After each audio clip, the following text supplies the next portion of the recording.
So when it come to Uptown don't really know the story of the Brooklyn Arms. You know what I'm saying? In the Granada Hotel. You know what I'm saying? That's where I come from. You know what I'm saying? I was in Brooklyn at the Brooklyn Arms Hotel in the early '90s, and that's where I started hustling at. You know what I'm saying? And I can go through a lot of names. You know what I mean? And a lot of kingpins that was there and that influenced me. You know what I'm saying? And one of them was like this hustler named Danny. You know what I'm saying? Danny was this Jamaican dude, and he was like on the strip. He was running the strip. He was pulling up in BMWs every week. He was like fly. He was coming with the fresh Kangos, the big truck jury and shit. And you know what I'm saying? The Brooklyn Arms was like it was like that time. I probably was in them days like probably 10, 11, and 12, and I already started hustling. You know what I'm saying? Before I moved up to the Bronx. So the Brooklyn Arms is where I started out. You know what I'm saying? And a lot of people don't know that. They think, you know what I'm saying? When it come down to me, I started up at Joseph Hall. Then you know what I'm saying? I went up the block, and then I was just international or whatever the case you want to call it, and I was just how I was. Nah, I was in Brooklyn first. So when I came up here, when I came up here, they was like at the beginning, and I was coming from the end. You understand what I'm saying? When I mean the end, I was coming from the end of a run, a strip that was like one of the most powerful strips in the city, and then I seen niggas getting money at the highest levels, and I seen, you know what I'm saying, mad shit. So when I came up here, they was like just getting started. So then, you know what I'm saying? It was easy for me to incorporate myself with. I got to like just like look around and pick which crews I'm gonna go hard with. You know what I'm saying? And I just started hanging with my dudes on the boulevard, on Southern Boulevard. That was the strip that like more the niggas like there more kind of like remind me of where I was from in Brooklyn. They had like the same like a same type of mentality. You know what I mean? So it was like the perfect fit for me. But when it come to the Brooklyn Arms, I mean like, come on, B. Yo, that shit was a fucking welfare hotel. 70% of the building was on drugs. And and then the neighboring projects was Fort Greene, and I forgot the other one so long ago, but that shit had to flow, and that's where I started grinding at. You know what I'm saying? I was grinding back 9, 10, 11, 12. I already was like busting moves and shit. You know, I was out there working with a dude called Richie. Richie owned the strip. Richie not owned the strip. He had a store on the strip, and he was like on the low. He was he was hitting off a couple of dealers. So I was working in the store, like just as like doing maintenance and porter work and help stocking the store. And I was always watching everything. So it was a point that all the dealers was like they went extinct. Like they got locked up. The dudes was getting beef, whatever. The whole structure of the building changed. So there was nobody to hustle. And I was in the store, and you understand what I'm saying? And Richie was like complaining. I was in the basement cleaning up, and Richie was complaining like, "Damn, I don't got nobody to move all this shit, and I know where all the shit was at." So he ain't never tell me to move the shit. I just start moving it. I just start going, well, he ain't doing nothing with this shit. I'm talking about this thousands and thousands and thousands worth of bundles. I'm talking about like they bagged up like 2 bricks or something. And all that shit was just sitting in the basement, packed up. I start taking them shits out, taking them out, and then start stacking the money up. Then, you know what I'm saying? That nigga Richie was like, yo, what are you doing? You can't do this, you too young. You know what I'm saying? And then I was like, nah, I can do this, bro. Don't worry about it. So I start showing all the other little homies what I was doing. Then I influenced them. Then the next minute you know, I was in Brooklyn. This when I was in Brooklyn and I was young. I had all the little young dudes, 13, 12, 11. We all was moving mad bundles. You know what I'm saying? And this was like, probably like, this had to be like 94, 95.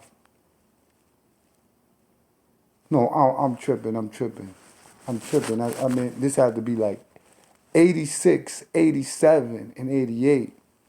You understand what I'm saying? This was like, I was real young. I got the years kind of mixed up. I was already in the Bronx by then. But, so from there, I moved. The building got shut down, and my mom's got her apartment up in the Bronx. So when I moved up to the Bronx, I got to know all of the Bronx dudes, but I still was going to Brooklyn hustling, still going to Brooklyn hustling. Till one day I got into a fight with this dude named Skeeter. You know what I mean? God bless the dead. I heard he passed. But Skeeter was like kind of known in Brooklyn at that point in time, you know. And and he was like a little bully or something, and he ain't really know me, and he ain't know my steez. So one day he tried to flex on me, and the big homie was Stacy, and Stacy basically was trying to let him know, like, yo, chill, bro, this the homie, he official. I know he little, but you know what I'm saying? He official. He ain't like these little niggas, because I think they was running around giving dudes wedgies. So I ended up fucking him up. He got up, and they everybody broke the hood, broke it up. Then he tried to fight me again. I fucked him up again. Yo, dude basically fought me all the way to the fucking train station. I can't forget that shit. Tracy was blocking Stacy was blocking the train station, and he was like, "Yo, man, go! I can't hold him. I can't hold him." And you know what I mean? And Skeeter was his homie, but he knew he was wrong, and then I was his man too, and he knew me. He knew me, but Skeeter didn't really know me, so he held me down. I ran all the way downstairs, got on the train. I didn't want to leave. I was just following, listening to what the big homie was saying. This nigga Skeeter runs after the train while the train is moving. I said, damn, this shit is serious. God bless the dead, though. Skeeter was, that was crazy. But that's what got me out of Brooklyn, because every time I went around, him and his bros was like, they was on me, and it just wasn't worth it. The money wasn't there no more. The block closed. You know what I'm saying? Then I waited a little while longer. I went back to around the Brooklyn Arms when it was closed and just was hustling in the neighborhood. And I was running into a couple of the OGs, and them niggas was kind of like on fucked up terms, B. I ain't gonna call their names out, because now they, you know what I'm saying, their lives is regular and I see them up. But dudes was trying to rob us. They was trying to rob me and Merc. I was like, damn, bro, times is this hard that OGs is trying to rob the little homies. Like, niggas was trying to rob us. Like, wow, like, shit crazy. But that's part of my story of the Brooklyn Arms, you know what I mean? If I get into the Brooklyn Arms, it get deep. You know what I'm saying? I used to hang back in the day. In those days, I was with the little dudes. I used to be with Lil Man, a little dark-skinned kid. This dude, I used to be with Little Man and Little John. And these are the dudes that got me hustling. You know what I'm saying? This dude, Lil John, next thing you know, I was hanging with him for like a week. After that, I never even seen that. I never seen that dude again. Every time I see him, he new car, big gold chains, all kind of shit. And this dude was low. This dude was little, bro. This dude had to be at least 10, 11 years old. He had on rocking big fucking gold chains. Like, you know what I'm saying? Like, I'm talking about real shit.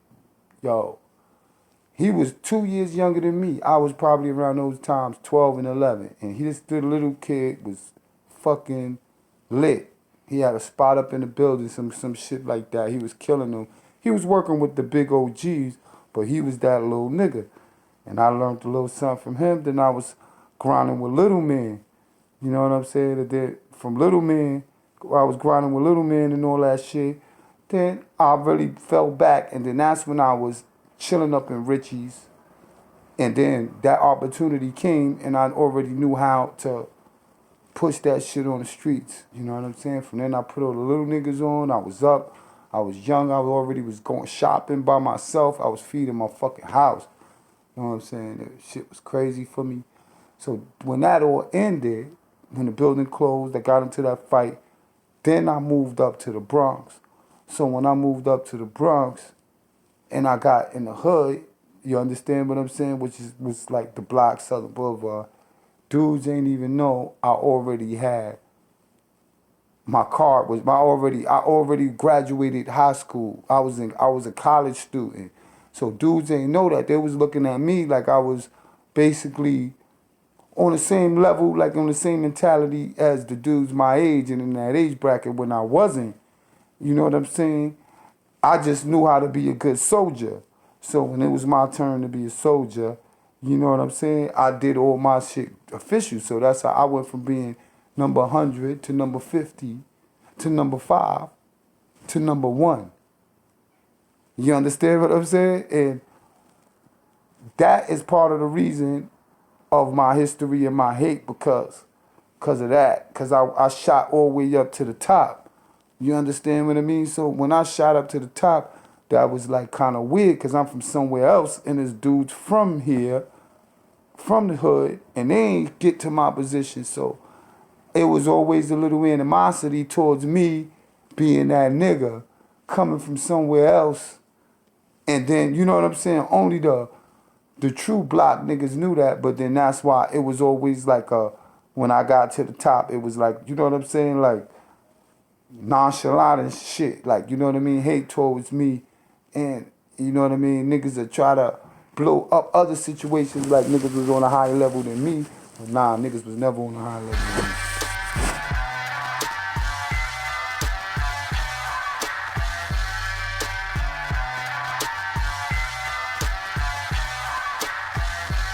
Even when the clock stop on me, they gon' ride for me boldly. I'm too damn deadly, homie. Survived every hit put on me, every snitch dropped on me. I'm too damn deadly, homie. The crooked cops ran down on me, beat the cases put on me. I'm too damn deadly, homie. Made Jay-Z admit he is phony. All the little niggas told me, you too damn deadly, this rap game wasn't made for niggas like me.